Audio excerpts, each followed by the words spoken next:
Kalau kita itu iktimadnya atau sandarannya itu hanya kepada Allah, nanti yang lain tuh datang dan pergi itu kita sudah biasa. Kadang-kadang kita kehilangan pekerjaan, kehilangan mitra kerja, kadang-kadang kita harus kehilangan teman, atau kadang-kadang mungkin nggak cocok ini itu biasa. Nah, tetapi itu semuanya tidak akan mengubah apa yang menjadi kewajiban kita, apa yang menjadi pengabdian kita. Karena kita sadar bahwa semua itu bisa datang dan pergi. Jadi ketika kita tidak menyandarkan semuanya itu kepada Allah, kemudian kita kecewa karena situasi dan kondisi yang berubah-ubah tadi, maka obatnya itu ya sudah, kita memang tidak bisa berharap pada yang lain kecuali pada Allah. Dan kita tidak perlu kecewa, ya memang begitu sifat manusia gitu. Tapi intinya adalah apapun yang kita lakukan, jika kemudian sandarannya kepada Allah dan jika kemudian semuanya itu bersih dilakukan karena Allah, nanti itu akan menjadi magnet yang akan menyatukan semua yang tidak punya kepentingan dan hanya kepentingannya itu hanya dengan Allah.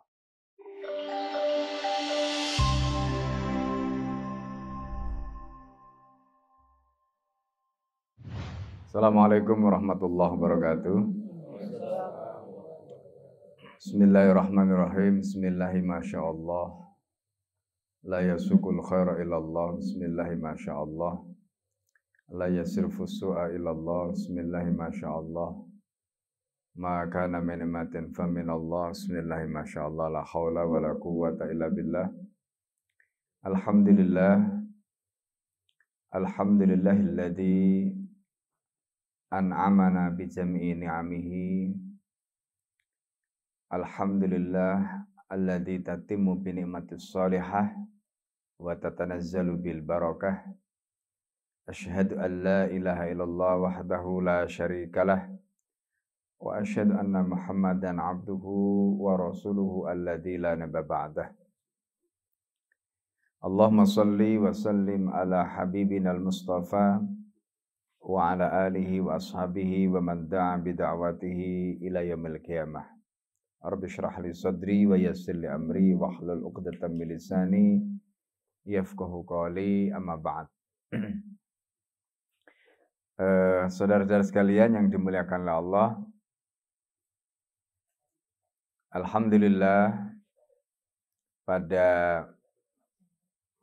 sore atau malam hari ini, ya tepatnya malam Jumat, ya insyaallah hari Jumat itu merupakan Sayyidul Ayyam. Jadi hari Jumat itu merupakan Sayyidul Ayyam.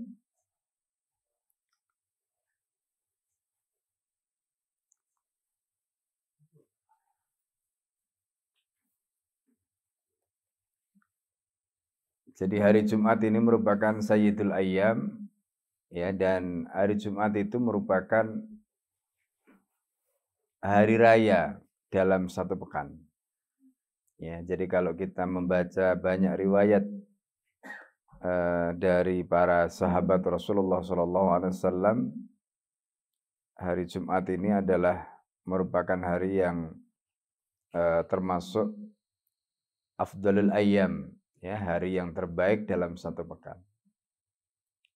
Dan hari Kamis itu adalah hari di mana Allah Subhanahu wa taala mengangkat ilayyas adul kalimut thayyib. Jadi catatan amal itu diangkat oleh Allah Subhanahu wa taala. Jadi dipilihnya hari Kamis malam Jumat ini insyaallah dengan harapan, ya, ada keinginan dari sahibul bait, berharap mendapatkan keberkahan, mendapatkan kebaikan dan kemuliaan dari hari Jumat ini, dan semoga rencana tasyakuran untuk mensyukuri perpindahan rumah termasuk juga menempati rumah ini kemudian dibarengkan dengan niatan untuk menghidupkan semacam komunitas, ya, untuk bagaimana menjadi salah satu uslub dan wasilah dakwah. Dan di hari Jumat ini tentu kita bisa memulai kebaikan-kebaikan tadi itu selain tentu berharap ridha Allah Subhanahu wa taala, ya, kita juga berharap, ya, dengan keberkahan hari Jumat ini semoga apa yang menjadi hajat tadi itu semuanya dimudahkanlah Allah. Kemudian apa yang menjadi uslub dan wasilah tadi itu menjadi uslub dan wasilah yang bisa bertahan sehingga itu akan terus menjadi jariyah bagi teman-teman semua di dalam dakwah ini. Amin amin ya rabbal alamin. Nah, itu terkait dengan momentum ya, di mana pada malam hari ini kita dipertemukan di malam yang insya Allah diberkahi oleh Allah Subhanahu Wa Taala. Kemudian yang kedua,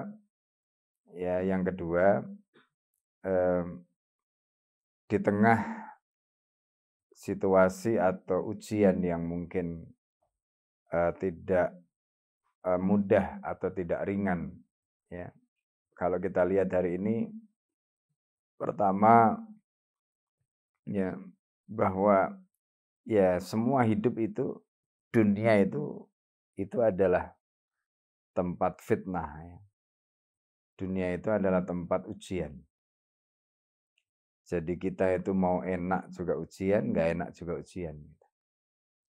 Ya, nggak punya anak itu ujian, dikasih anak juga ujian. Nggak punya istri ujian, punya istri ujian. Istri satu ujian, istri lebih dari satu juga ujian. Ya, apalagi lebih ya, itu ujian semua. Iya kan? Nah, jadi semua itu karena hidup itu pada dasarnya kan semua pilihan, ada konsekuensi. Setiap pilihan itu pasti ada konsekuensinya. Kalau orang sudah menentukan pilihan nggak mau konsekuensinya, itu berarti orang yang nggak waras. Ya, jadi karena setiap pilihan pasti ada konsekuensinya. Nah, oleh karena itu kesadaran bahwa kita masing-masing itu punya tanggung jawab atas konsekuensi yang kita sudah pilih, itu kesadaran yang penting gitu. Ya kan, kesadaran yang penting. Nah, oleh karena itu ini poin yang juga penting untuk kita pahami. Jadi kadang-kadang orang itu sudah sadar dengan pilihannya tapi nggak mau konsekuensinya. Nah, ini kan repot, pengennya enak terus. Padahal hidup itu kan semuanya, segala pilihan enak nggak enak itu termasuk juga qada dan qadar ya, yang Allah tetapkan pada kita itu kan ya semuanya itu bagian dari ujian gitu, bagian dari ujian. Nah, saudara sekalian yang dimuliakan Allah. Jadi kalau kita bicara dalam konteks hidup dengan ujian dan ketidakpastian tadi, memang yang namanya dunia itu ya begini gitu. Jadi di dunia itu yang pasti itu hanya Allah. Karena itu ketika kita itu sudah paham konsekuensi dari dunia yang tidak pasti, maka tentu kita tidak boleh bersandar kepada yang lain kecuali kepada Allah. Ya, karena Allah lah satu-satunya yang pasti. Contoh ya, kadang-kadang kita ini kecewa gitu. Kecewa dengan teman gitu. Kecewa dengan ya apa namanya? Ya entah itu saudara, entah itu pasti akan muncul karena ekspektasi kita berlebihan. Gitu. Ekspektasi kita itu berlebihan. Nah, kenapa ekspektasi kita berlebihan? Karena kita salah menempatkan. Itu salah menempatkan orang-orang yang harusnya menjadi sandaran kita tadi itu di mana posisinya gitu. Makanya supaya kita tidak kecewa terhadap selain Allah itu jangan terlalu berharap. Ya, jadi kita itu supaya tidak kecewa dan kemudian kita itu pada akhirnya sampai kemudian ya mungkin apa namanya adalah perasaan sampai macam-macam ya, itu gara-gara tadi karena kita salah menempatkan selain Allah itu menjadi sandaran kita. Makanya pelajaran yang penting di dalam pembahasan hidup yang tidak pasti itu sebenarnya satu itu iktimat ya. Jadi iktimat kita itu hanya kepada Allah. Dan kalau kita itu iktimatnya atau sandarannya itu hanya kepada Allah, nanti yang lain tuh datang dan pergi itu kita sudah biasa. Kadang-kadang kita kehilangan pekerjaan, kehilangan mitra kerja, kadang-kadang kita harus kehilangan teman atau kadang-kadang mungkin nggak cocok ini itu biasa gitu. Tetapi itu semuanya tidak akan mengubah apa yang menjadi kewajiban kita, apa yang menjadi pengabdian kita. Karena kita sadar bahwa semua itu bisa datang dan pergi. Ya. Nah, saya punya pengalaman ya berharga dalam hal ini. Jadi ketika kita bicara dalam konteks kadang-kadang kita sudah membuat teamwork ya. Misalnya ini seperti ini ya. Kita bikin komunitas gitu. Kita sudah bareng-bareng gitu. Sudah ada katakanlah pembagian tugasnya sudah macam-macam dan sebagainya. Tapi seringkali di tengah perjalanan itu kemudian muncul seperti tadi. Ya, entah itu masing-masing kesibukan, entah itu gesekan, entah itu apa dan sebagainya. Maka seringkali hal-hal seperti itu memunculkan problem. Karena tadi ada problem ya beban ekspektasi dan sebagainya tadi. Ya. Nah, jadi ketika kita tidak menyandarkan semuanya itu kepada Allah, kemudian kita kecewa karena situasi dan kondisi yang berubah-ubah tadi, maka obatnya itu ya harus dilupakan. Ya obatnya itu ya sudah, bahwa memang ya itulah, kita memang tidak bisa berharap pada yang lain kecuali pada Allah. Dan kita tidak perlu kecewa, ya memang begitu sifat manusia gitu, ya kan? Tapi intinya adalah apapun yang kita lakukan, jika kemudian sandarannya kepada Allah dan jika kemudian semuanya itu bersih dilakukan karena Allah, nanti itu akan menjadi magnet yang akan menyatukan semua yang tidak punya kepentingan dan hanya kepentingannya itu hanya dengan Allah. Jadi misalnya ya, ini pengalaman ketika kita ngajak orang ya, ketika kita ngajak orang ini kepada dakwah, di mana di dalam dakwah itu ya tidak ada kepentingan kecuali kepada Allah. Maka mereka bisa ketemu, mereka bisa bersatu. Tapi begitu sudah ada duit, begitu sudah ada bisnis, begitu sudah ada urusan dunia, akhirnya yang muncul sikut-sikutan. Ya kan, yang muncul sikut-sikutan. Nah, kenapa? Itu tadi. Karena iktimatnya sudah tidak lagi kepada Allah tadi, ya.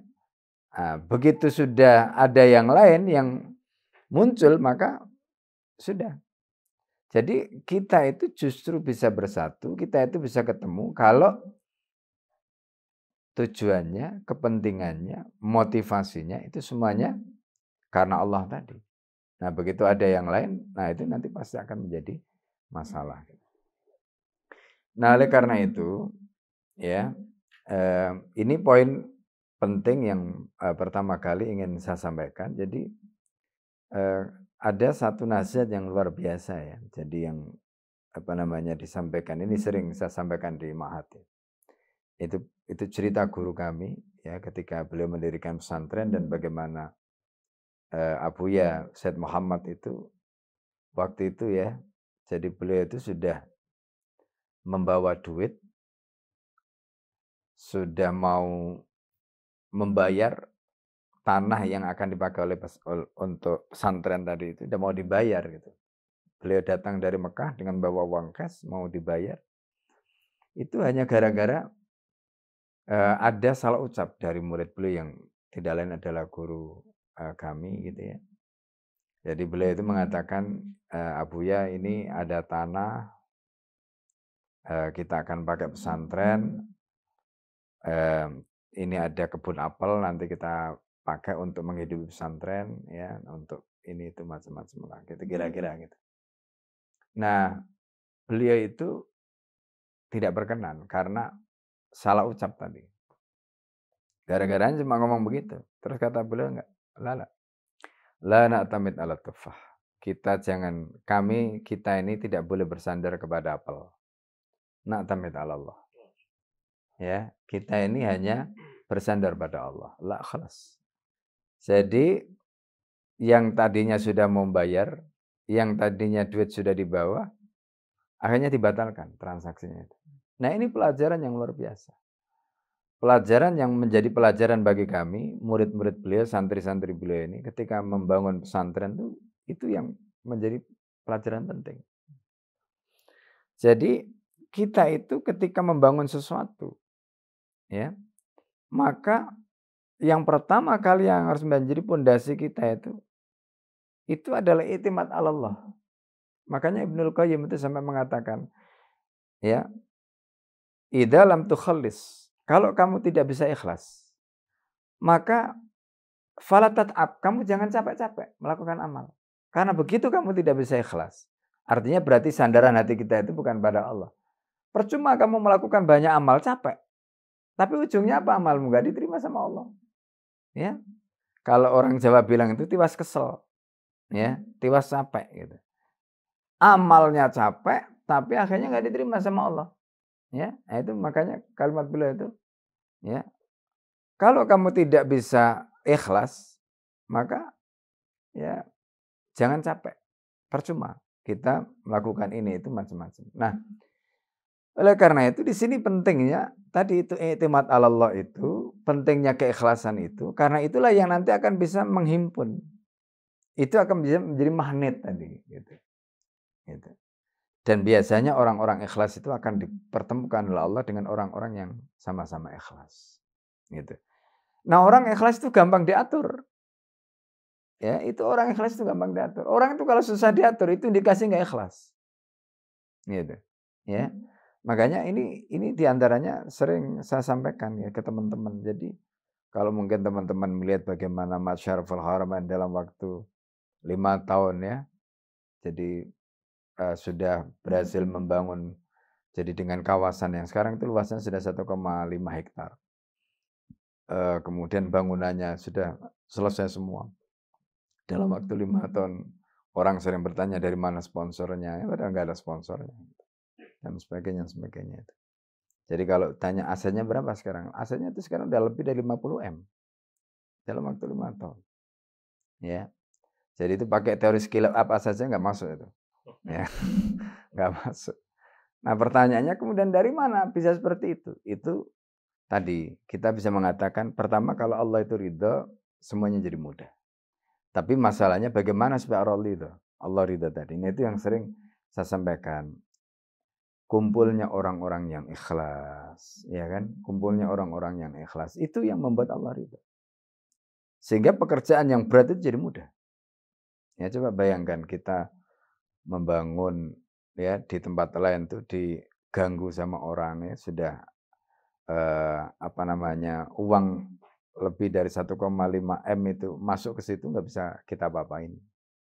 Dan kita setelah itu udah nggak punya duit, bagaimana membangun lagi dan sebagainya. Tapi itu caranya Allah.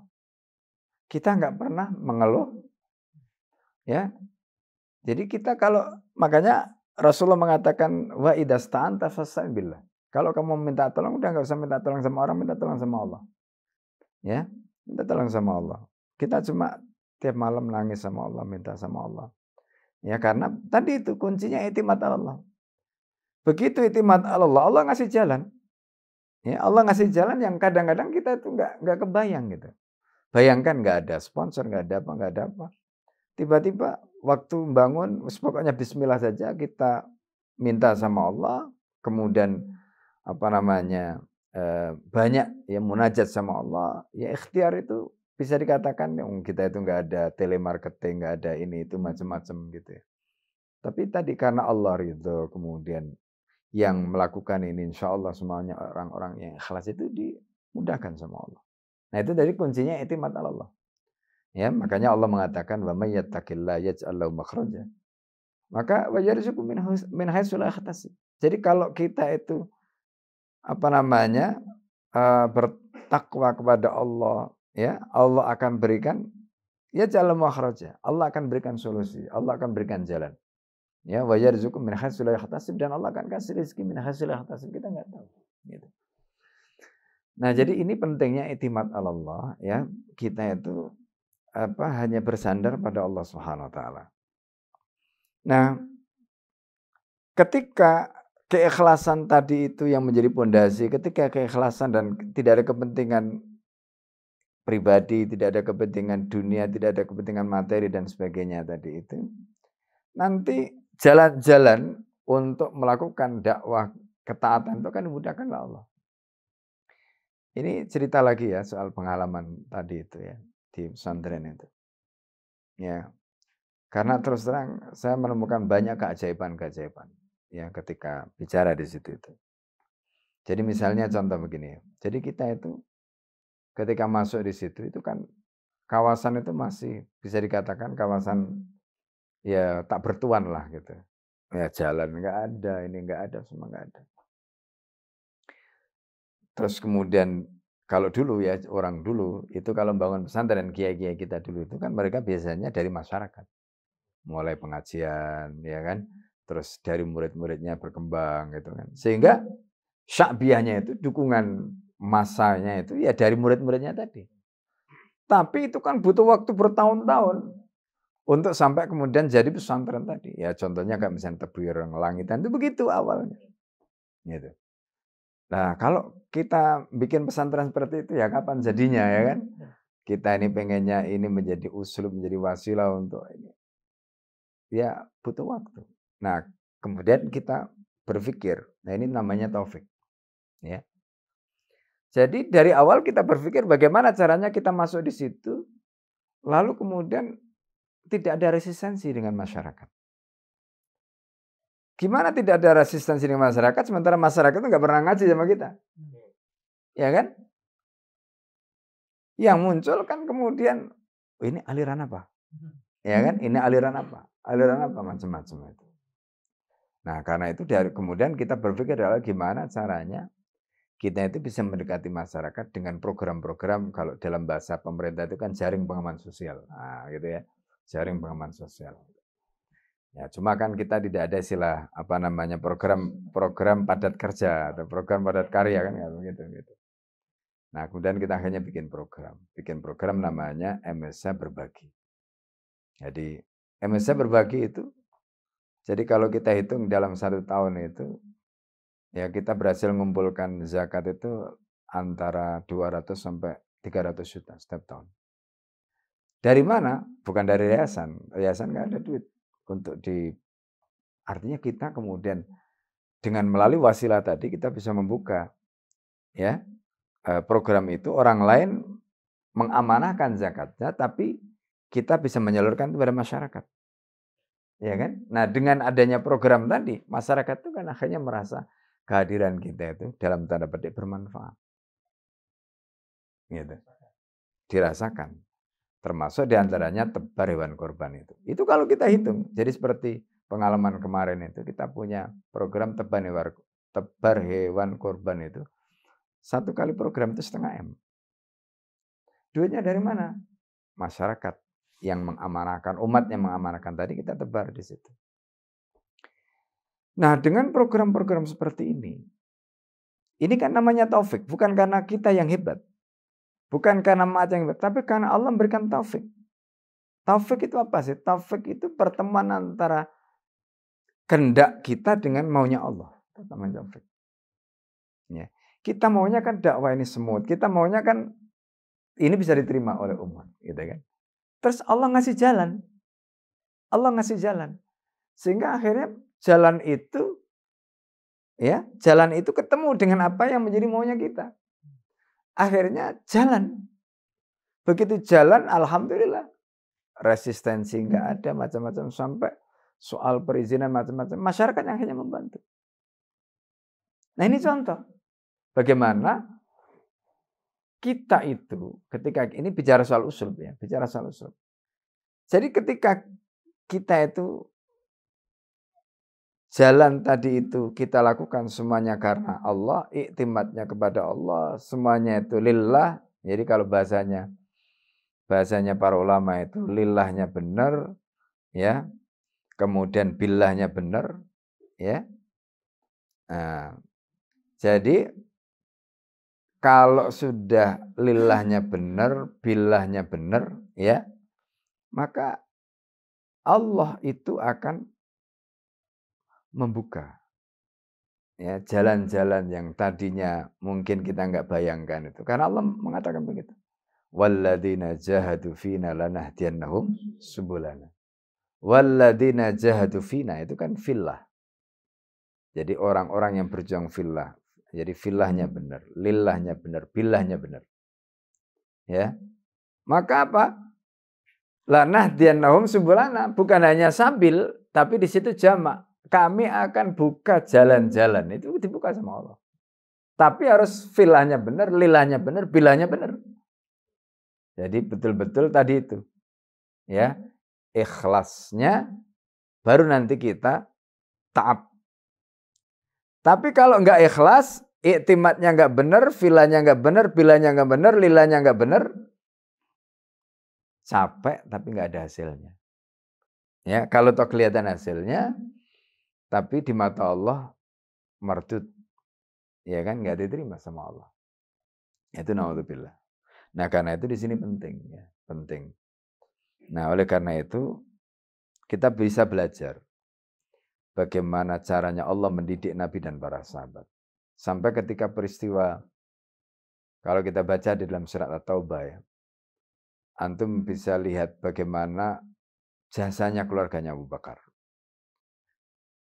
Jadi kita sudah baca sirah, bagaimana jasanya Abu Bakar. Abu Bakar itu ketika Umar hijrah, ketika sahabat-sahabat yang hijrah itu kan Abu Bakar itu minta izin pada Nabi. Tapi kata Rasulullah, Allah rislika ya Abu Bakar. Nanti dulu. Kemudian Abu Bakar itu orang cerdas. Begitu Rasulullah mengatakan la rislika ya Abu Bakar. Abu Bakar sudah membaca bahwa nanti ada misi yang ingin ditugaskan oleh Nabi kepada Abu Bakar. Maka begitu malam hijrah, Abu Bakar sudah siap. Begitu mengetuk pintunya Abu Bakar, ya, dari rumah Rasulullah itu, Rasulullah malam-malam kan dikepung kan itu. Ya.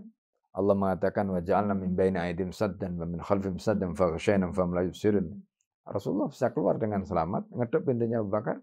Begitu malam itu mengetuk pintunya Abu Bakar langsung mengatakan pada putrinya itu ka'annahu Rasulullah. Itu kelihatannya Rasulullah yang mengetuk itu. Begitu dibuka betul. Begitu dibuka pintunya itu Rasulullah, Abu Bakar kemudian mengatakan, ya Rasulullah, ya, as-suhbah ya Rasulullah, apakah aku dititahkan untuk membersamaimu, menemanimu? Kemudian Rasulullah mengatakan, nama suhbah ya Abu Bakar, ya, engkau dititahkan Allah untuk menemaniku. Kata Aisyah radhiyallahu anha ketika menceritakan peristiwa itu, ma ra'aitu Rasulullah yabki mithla ma ra. Aku belum pernah melihat Rasulullah menangis seperti yang aku lihat pada malam itu. Saking senangnya gitu. Dan Abu Bakar sudah menyiapkan apa yang mau dipakai nanti bersama Rasulullah dan itu disiapkan, termasuk Abdurrahman, kemudian termasuk apa namanya Fuhairah dan sebagainya, itu budaknya yang kemudian nanti disuruh membawa kambing dan sebagainya. Ala kulli hal, ya, bahkan sampai kemudian Asma yang kemudian manjat apa namanya Jabal Sur itu, sampai kemudian diberi gelar oleh Nabi itu sebagai Datin Nitaqain. Itu kurang apa keluarganya Abu Bakar? Yang ingin saya ceritakan itu cerita di dalam surat At-Taubah. Ketika Allah mengatakan illa tansuru faqad nasrullah. Id akhrajal ladzina kafaru saniyasnaini idhuma fil ghar id yaqulu li sahibihim ya la tahzan innallaha ma'ana. Illa tansuruhu, kalau kalian itu tidak menolong Muhammad. Illa tansuru faqad nasrullah. Kalau kalian tidak menolong Muhammad, Allah itu sudah pasti menolongnya.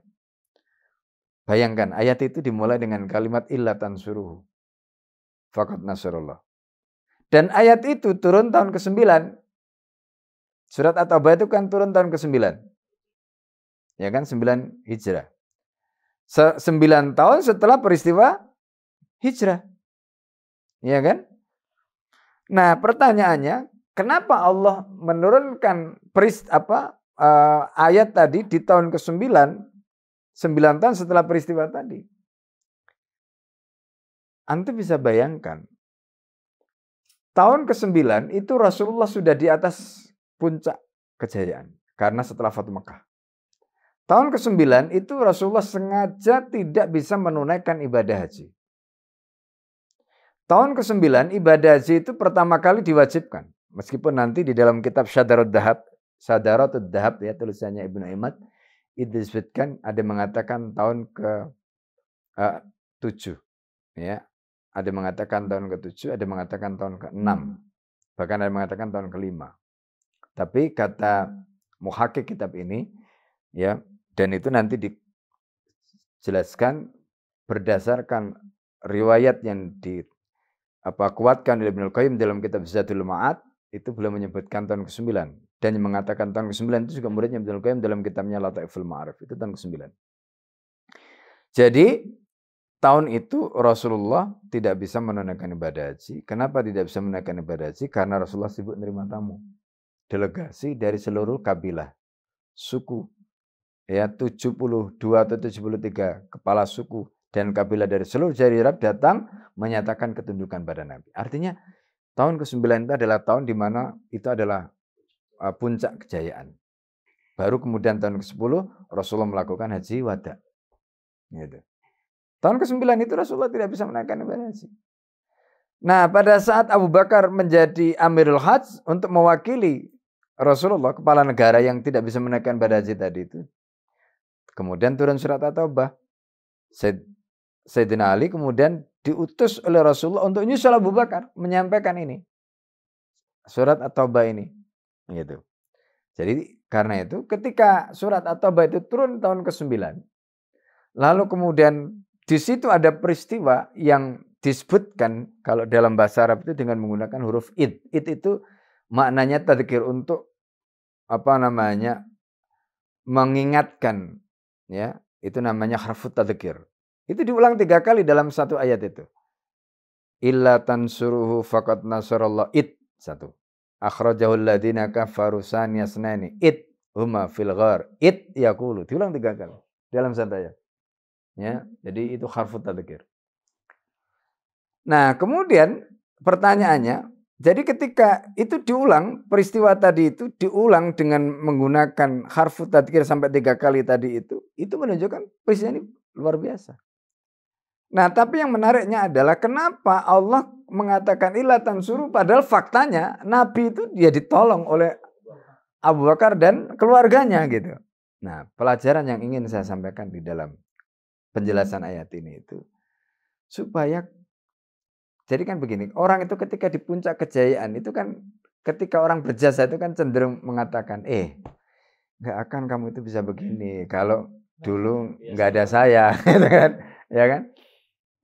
Ente itu bisa duduk di situ juga karena jasa saya gitu. Kalau nggak ada saya masa iya ente bisa duduk di situ, ya kan? Itu orang biasanya di posisi puncak itu akan begitu.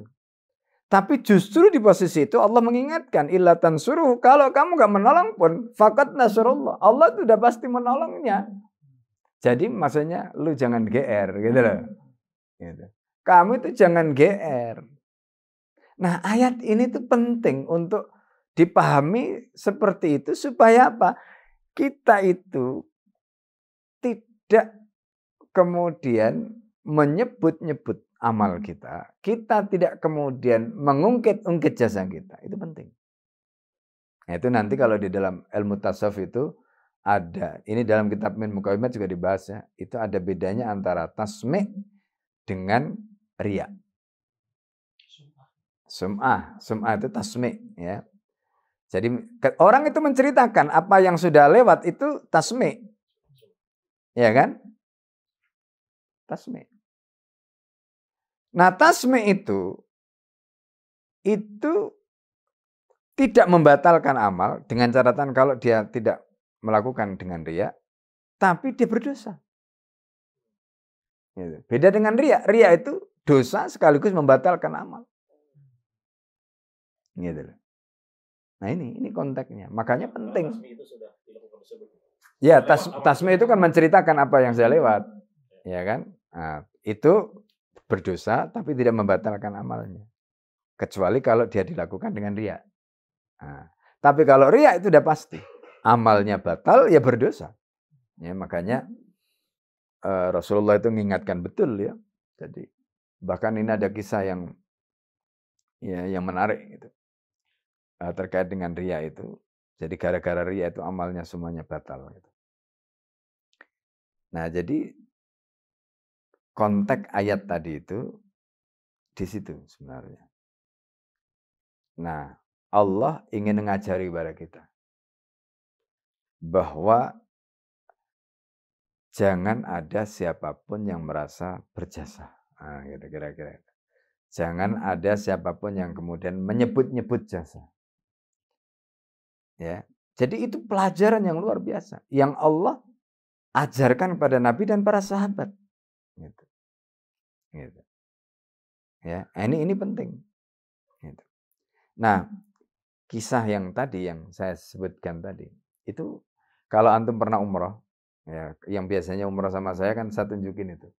Kalau pas kita di Musdalifah, itu kan di sebelah gunung itu kan ada lereng, itu kan ada namanya Qanat Zubaidah ya, masih ingat ya?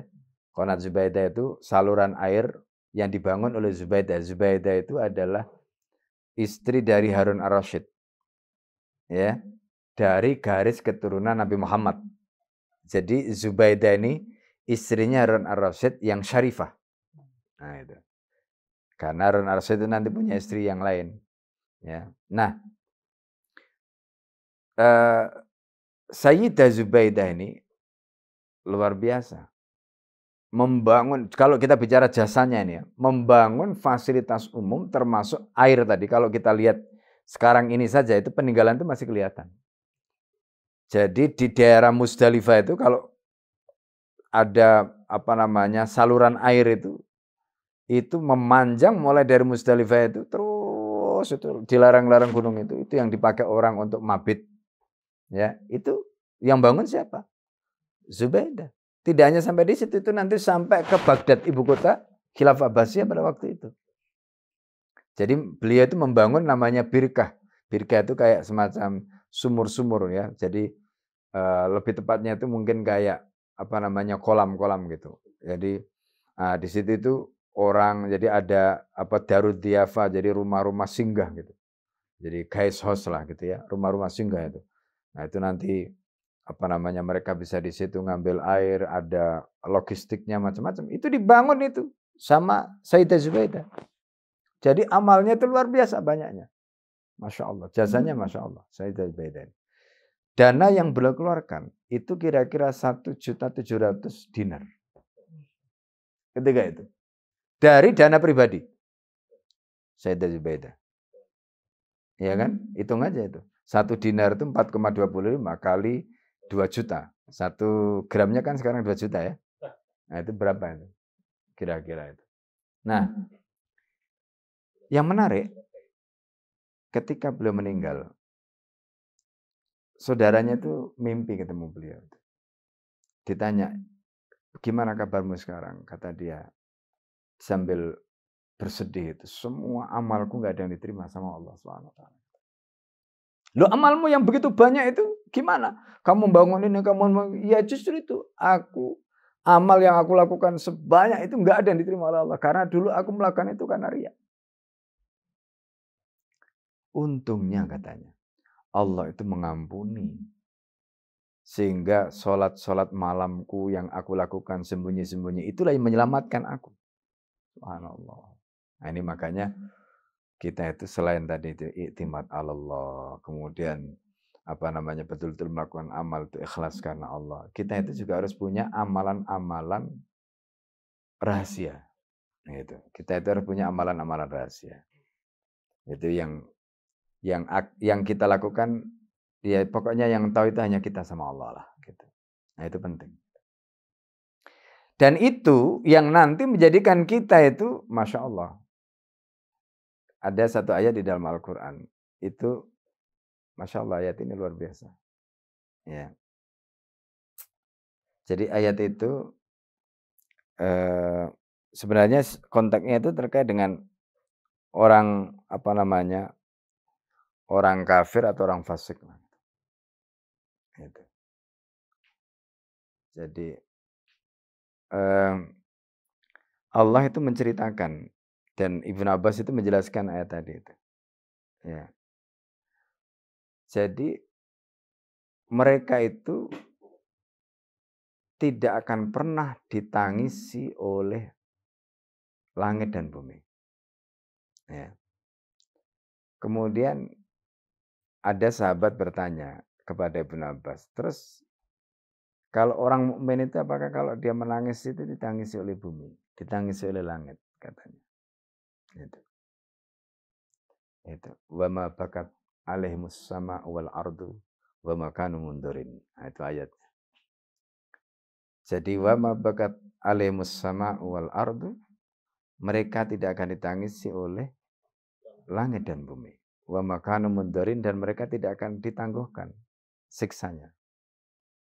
Lalu kemudian sahabat bertanya kepada Ibnu Abbas, terus kalau orang mukmin yang mati apakah dia ditangisi oleh langit dan bumi? Iya. Nah, Ibnu Abbas cerita. Ya. Jadi begini. Kita itu masing-masing itu punya lubang sendiri-sendiri. Ya, jadi makanya nggak ada antum itu yang bisa ngambil rezekinya orang lain, itu nggak ada. Lubangnya beda-beda. Iya. Lubangnya beda-beda. Jadi setiap antum itu punya lubang di langit itu, di mana lubang itu adalah tempat Allah menurunkan rezeki kepada antum dan Allah mengangkat amal antum ke langit tadi. Itu kata Ibnu Abbas. Gitu loh. Jadi makanya Al-Quran dalam surat Ad-Dariyat yang mengatakan wa fis sama'i rizqukum wa ma tu'adun. Fa wa rabbis sama'i wal ardi innahu lahaqqun mithla ma annakum tamtikun. Ya kan? Jadi ayat itu menguatkan penjelasan Ibnu Abbas tadi. Kenapa Allah menggunakan kata fa wa rabbis sama'i wal ardi innahu lahaqqun mithla ma annakum tamtikun? Itu karena antum tidak akan bisa ngomong pakai mulutnya orang lain tidak bisa ngomong pakai mulut antum. Nah, itu. Berarti apa? Seperti itulah rezeki. Nggak ada orang bisa merebut rezeki antum. Antum nggak bisa mengambil rezekinya orang lain tidak bisa mengambil rezeki antum. Itu maknanya tadi. Nah, itu sama dengan apa yang dijelaskan Ibnu Abbas tadi. Jadi kalau kita itu masing-masing punya lubang, selama kita masih hidup, lubang itu dibuka. Lubang untuk menurunkan rezeki kepada kita dan lubang untuk mengangkat amal kita. Gitu. Nah, ketika orang mukmin itu mati, lubang itu ditutup. Artinya langit itu yang biasanya dipakai menjadi jalan untuk mengangkat amal sholat tadi itu udah nggak ada lagi. Itu yang membuat langit tadi menangis. Menangisi karena tidak ada lagi amalnya orang mukmin, amal solehnya tadi itu yang kemudian diangkat melalui lubang tadi. Gitu. Nah, bumi juga menangis karena biasanya bumi dipakai sujud, bumi dipakai ibadah, bumi dipakai melakukan ketaatan, terus orangnya tidak ada. Gitu. Makanya ketika ayah dulu meninggal ini tahun lalu itu, salah satu yang saya sampaikan kepada keluarga itu, tolong tempat yang biasanya dipakai untuk sholat, pakai sholat. Ya, setidaknya itu. Jadi bumi itu juga bisa menangisi, ya, menangisi apa namanya jejak-jejak orang sholat. Nah, gitu. Ya. Jadi beliau itu, Masya Allah ya, seumur 50 tahun itu nggak putus sholat malamnya, sholat duhanya nggak putus, baca Qur'annya satu hari bisa 5 juz. Itu setiap hari. Dan itu ya artinya justru karena doa-doa mereka ini ya. Sekarang kita bisa begini, itu karena doa-doa orang-orang tua tadi. Nah itu penting. Ya, nah kembali kepada konteks tadi ya, kembali pada konteks apa namanya, bahwa ternyata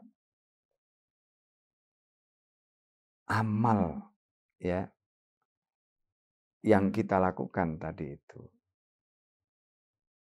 ketika kita lakukan betul-betul karena Allah Subhanahu wa taala, selain nanti Allah ridho, kemudian Allah mudahkan. Nah, poin berikutnya yang saya ingin sampaikan itu, faktor taufik itu penting. Ya. Jadi begini, kita ini bisa istiqomah dakwah. 20 tahun, mungkin ada yang 30 tahun. Pertanyaannya, apakah kita bisa istiqomah itu semata-mata karena kita ikhlas? Enggak. Kalau bicara soal ikhlas itu, ya marilah kita jujur ya. Ya kan, mungkin sekian persen lah. Ya namanya dalam perjalanan kadang-kadang ada mungkin ya, entah benturan, entah gesekan, entah apa, kadang-kadang muncul manusiawinya. Gitu. Tapi kemudian kenapa kita masih istiqomah? Ada kan banyak teman-teman kita yang senior, karena gesekan kecil saja akhirnya keluar. Karena gesekan kecil kemudian akhirnya meninggalkan dakwah dan sebagainya. Pertanyaannya kenapa? Apakah anak kita lebih ikhlas daripada dia? Belum tentu. Itu faktor taufik namanya. Ya, itu namanya taufik. Kita tidak akan bisa istiqomah kalau kita tidak mendapatkan taufik dari Allah. Gitu. Jadi kita ini bisa istiqomah begini ini juga bukan karena kehebatan kita, bukan karena ilmu kita, enggak. Banyak yang ilmunya hebat-hebat, akhirnya meninggalkan barisan dakwah. Ya kan? Jadi bukan soal semata-mata, bukan soal ilmu. Taufik itu Allah berikan. Selain tadi faktor keikhlasan. Ya. Nah, bahwa kadang-kadang kita itu mungkin tergelincir atau mungkin melakukan kesalahan, itu manusiawi. Itu manusiawi. Makanya penting selalu kita ingatkan at-taibu anidzanbi kaman ladan balah, itu penting. Jadi nggak ada manusia itu yang tidak punya kesalahan, tapi yang penting begitu salah itu langsung sadar terus tobat. Nah, orang yang bertobat ketika dia sudah melakukan kesalahan, itu kata Nabi tadi, at-taibu anidzanbi kaman ladan balah. Orang yang bertobat dari dosa setelah dia melakukan kesalahan itu seperti orang yang tidak punya dosa. Gitu. Nah, itu penting. Nah, kesadaran itu yang menjadikan taufik itu terus membersamai kita gitu loh. Kadang-kadang ikhlas tadi itu kan ya up and down gitu. Ya kan? Maksiat juga gitu kadang-kadang gitu. Tapi ketika kita itu sadar kemudian kita segera balik lagi. Kita tidak memberi peluang pada setan itu untuk memprovokasi kita sehingga kemudian akhirnya kita keluar dari jalur taufik tadi itu.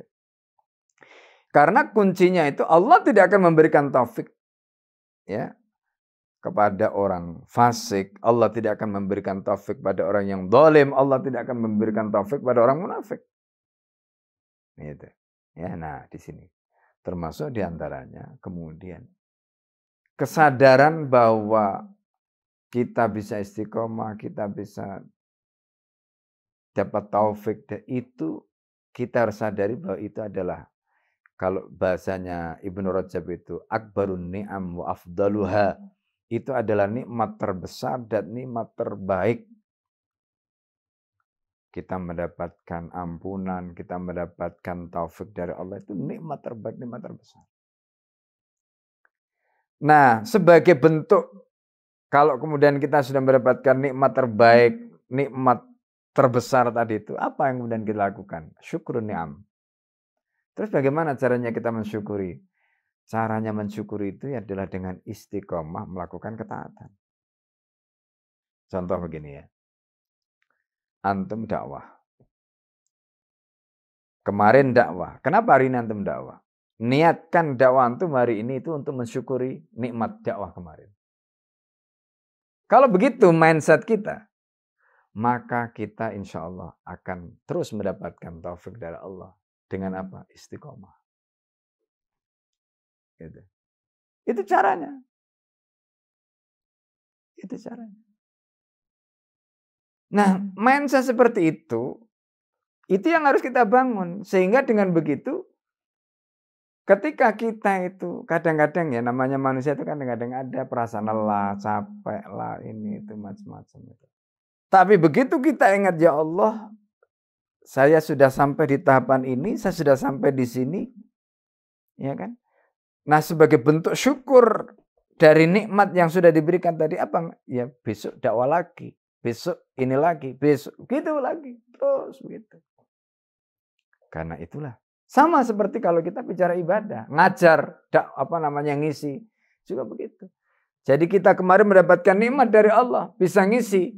Kita kemarin dapat nikmat Allah, bisa mendapatkan ilmu. Sekarang kita ngisi lagi. Itu untuk apa? Mensyukuri nikmat kemarin.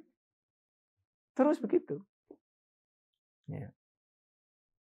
Jadi kalau kita ditanya, ya saya tuh nulis Al-Wa'i itu udah berapa puluh tahun.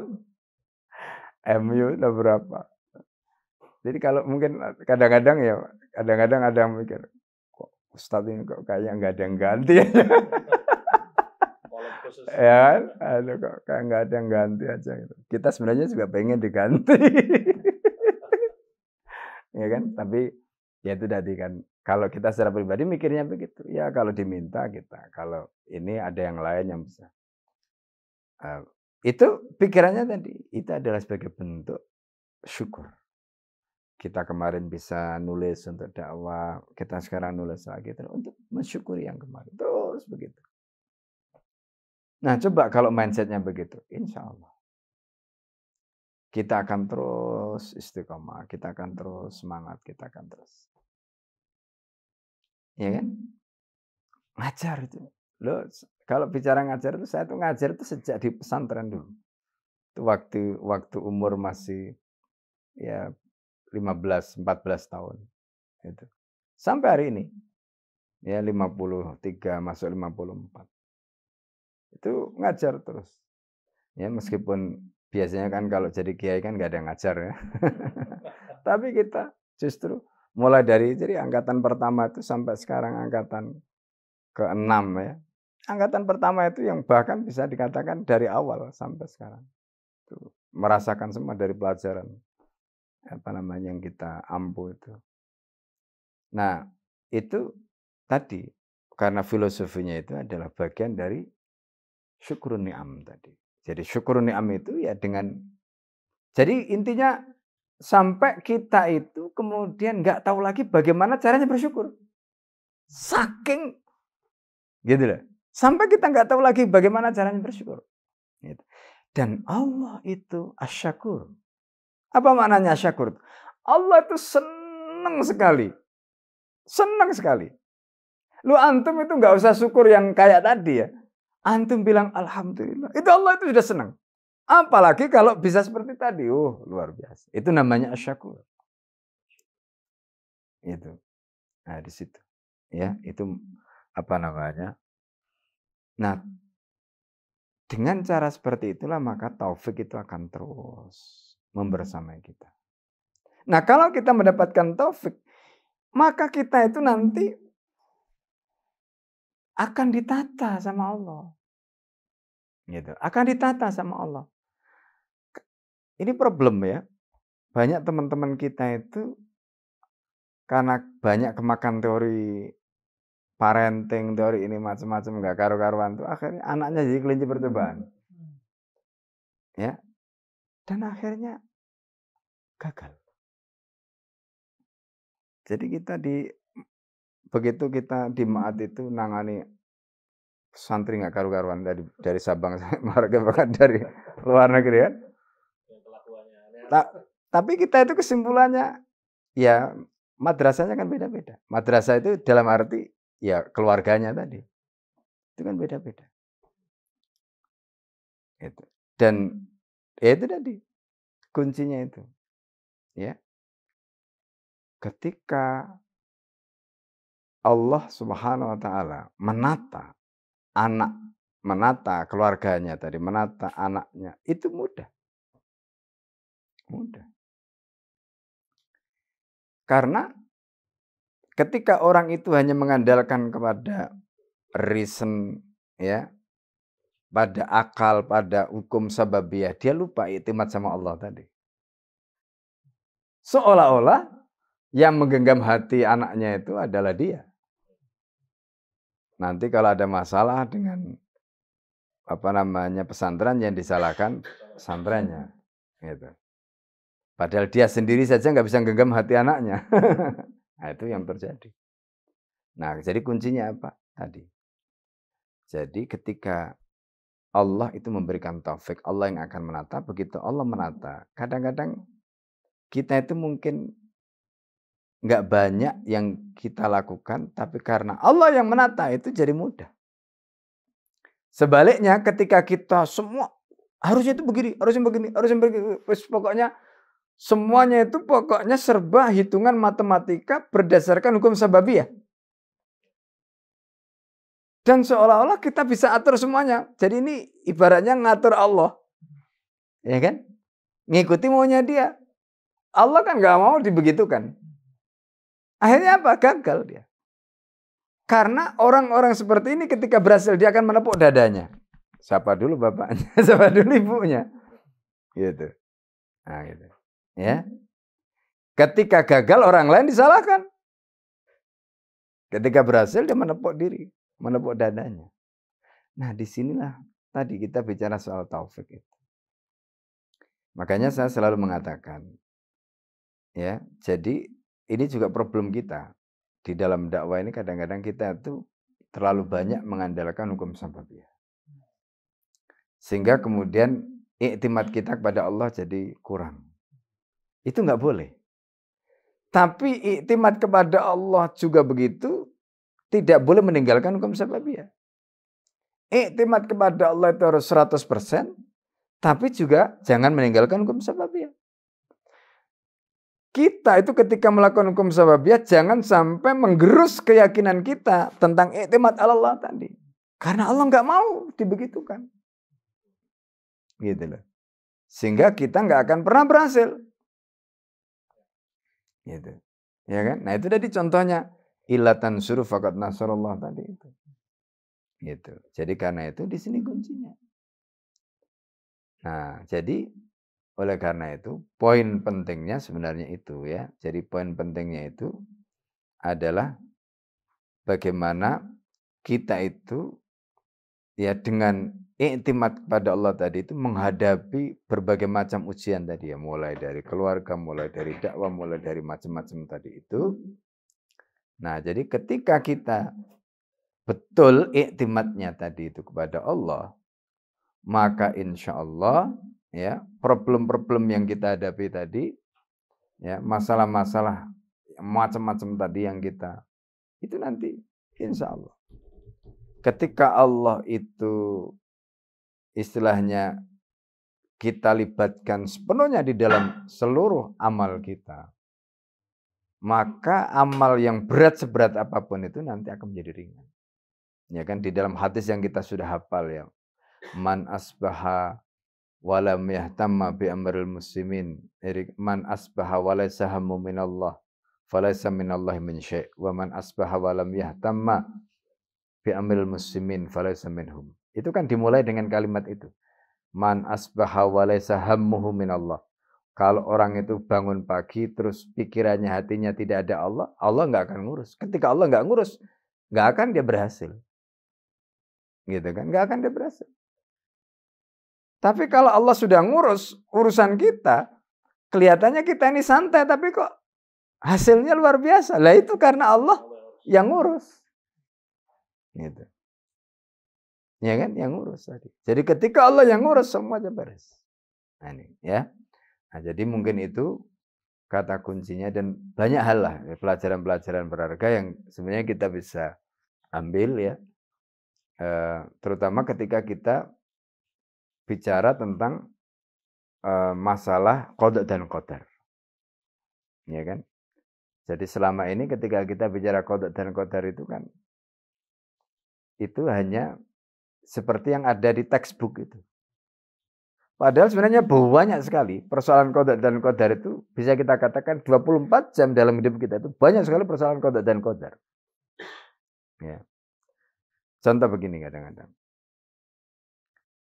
Ini nanti nyambung dengan makalahnya Imam Syafi'i ya di dalam apa namanya syair ya di dalam Diwanus Syafi'i ya. Itu ada kalimatnya begini. Da'il ayyama taf'alu ma tasya. Watib nafsan idza hakamal qada. Biarkanlah hari melakukan apa saja yang dia mau. Watib nafsan dan tetaplah jiwamu itu menjadi happy saja. Idza hakamal qada ketika keputusan itu berjalan. Kata Imam Syafi'i, ya, fala tajza bi khawatisil layali. Kamu jangan gundah dengan peristiwa ya yang terjadi silih berganti di waktu malam atau waktu siang. Fa inna laisa lil khawatisi baqa'u, karena tidak semua peristiwa itu akan terus begitu. Ini persoalan qada. Antum setiap hari kan menghadapi qada dan qadar. Ya, contoh misalnya begini, kadang-kadang ya kan? Antum punya istri. Ya kan? Kebetulan mungkin istrinya itu waduh, bawelnya setengah mati. Ya kan? Istrinya bawelnya setengah mati misalnya. Pertanyaannya begini. Ketika istri antum itu bawel setengah mati tadi, terus kemudian banyak amal yang dia lakukan. Yang amal itu bagi antum, menimpa antum kan ya? Bagi antum kan amal istri antum kan nggak bisa antum pilih. Amalnya dia kan? Bagi antum itu qada atau bukan? Qada. Qada. Meskipun bagi dia itu adalah pilihan dia. Tapi bagi antum itu qada. Tapi kan banyak di antara kita nggak menyadari kalau itu qada. Ya, antum punya anak susah diatur, itu kan bagian dari qada. Perbuatan antum itu pilihan dia, tapi antum yang menerima dampak dari perbuatan antum tadi itu kan bagian dari qada. Ya kan? Itu banyak begitu. Kita punya tetangga yang tidak menyenangkan kita, atau mungkin kita punya teman dakwah yang kadang-kadang suka nyelekit. Itu bagian dari qada. Amal dia iya, tapi dampak dari amal dia menimpa kita yang kita nggak bisa pilih. Qada. Pertanyaannya, kalau kita paham qada seperti itu, berarti apa? Pertama tentu sikap kita kan harus ridho toh. Antum punya istri kalau kayak begitu nggak ridho terus gimana? Pasti berantem terus. Antum punya anak begitu, kalau nggak ridho dengan qada tadi, itu gimana kira-kira? Atau punya teman di halaqah tadi, atau punya, pasti masalah terus. Ini contoh. Ya kan? Tapi ketika kita paham bahwa itu adalah bagian dari qada, apa sikap antum? Sabar. Ridho kepada qada. Kemudian setelah kita ridho kepada qada, apa sikap? Sabar. Kan begitu. Nah, disitulah nanti antum akan happy. Watib nafsan idha hakamal qada. Itu kata Ibnul Qayyim. Orang itu akan bahagia. Itu ketika dia mendapatkan bala, itu kan bagian dari bala yang menimpa antum. Kemudian antum bersabar. Ya kan? Itu bagian dari qada yang antum terima. Kemudian antum bersabar. Kalau nggak sabar berantem. Isinya panas terus hatinya kan? Nah itu. Makanya kata Ibnul Qayyim, alamatus sa'adah itu salasa. Orang itu cirinya bahagia itu ada 3. Yang pertama itu ketika idza ubtuliya, kalau dia mendapatkan bala, ya, fasabara, dia bersabar. Ya. Kemudian apabila dia mendapatkan nikmat, fasyakara, dia bersyukur. Tapi kan hidup itu enggak melulu nikmat. Kadang-kadang kita dapat bala. Ya di dunia, antum di dunia. Jadi kadang dapat musibah, kadang dapat nikmat, terus kadang-kadang tergelincir. Ya kan? Intinya kan itu. Begitu antum tergelincir, tobat. Kalau 3 itu kita alami dalam hidup setiap hari, dan kita bisa tahu ritmenya. Oh iya, kalau bala sabar, dapat nikmat syukur, tergelincir tobat, happy, bahagia, sa'adah, insyaallah. Gitu. Apapun situasi yang anda hadapi, antum senyum. Itu nanti watib nafsan idha hakamal qada. Ya kata Imam Syafi'i, fala tajza bi khawatisil layali fa inna laisa lil khawatisi baqa'u. Kamu jangan gundah-gulana dengan peristiwa yang silih berganti, ya, peristiwa-peristiwa dalam malam yang silih berganti tadi, yang hari-hari silih berganti. Itu biasa. Ya itu tadi isinya bala, nikmat, tergelincir, itu isinya. Tapi antum nggak usah gundah gulana, ya kan? Kenapa? Karena ganti-ganti tadi, nggak ada yang tetap. Yang dapat nikmat, nggak terus nikmat. Yang dapat bala, nggak terus bala. Ya misalnya kayak tadi, istri anak. Kan nggak mungkin terus marah terus setiap hari. Ini bikin masalah terus setiap hari. Ada tidurnya juga. Ya kan? Itu. Nah, itu ya. Jadi ini contoh gitu loh. Ya kan? Nah, jadi kalau kita bisa begitu cara berpikirnya, itu enak. Gitu. Jadi kalau kita bisa begitu cara berpikirnya itu menghadapi persoalan apapun itu tetap happy tadi. Ya, watib nafsan idza hakamal qada. Mungkin itu ya. Ya. Sudah terlalu lama ini ngomongnya. Ya. Baik, mungkin itu yang bisa saya sampaikan dalam kesempatan kali ini, semoga bermanfaat ya dan bisa menjadi ya renungan lah gitu bagi kita semua ya. Jadi semoga Allah Subhanahu wa taala menerima amal soleh kita, menjadikan kita istiqomah, dan persahabatan ini bukan hanya di dunia ya, karena kata Nabi itu fa innaka ma'a man ahbabta. Kamu akan bersama orang yang kamu cintai, dan itu bukan hanya di dunia tapi sampai di akhir insyaallah. Jadi karena itu pertemanan itu ya kalau dibangun dengan landasan tadi ketakwaan kepada Allah Subhanahu wa taala, jadi teman yang soleh akan membawa kita dengan kesalahan kita ya, dan sebaliknya kalau berteman ya karena kemaksiatan itu juga akan menyeret ya orang yang berteman dalam kemaksiatan tadi ke dalam neraka. Naudzubillah summa naudzubillah. Dan insyaallah ya kita berteman, kita saling mencintai karena Allah, ya menasihati karena Allah, dan semoga Allah Subhanahu wa taala menjadikan pertemuan pada malam hari ini seperti yang tadi kita katakan di awal, menjadi pertemuan yang diberkahi oleh Allah Subhanahu wa taala, dan apa yang telah kita lakukan dicatat sebagai amal soleh kita semua. Mungkin itu ya. Assalamualaikum warahmatullahi wabarakatuh.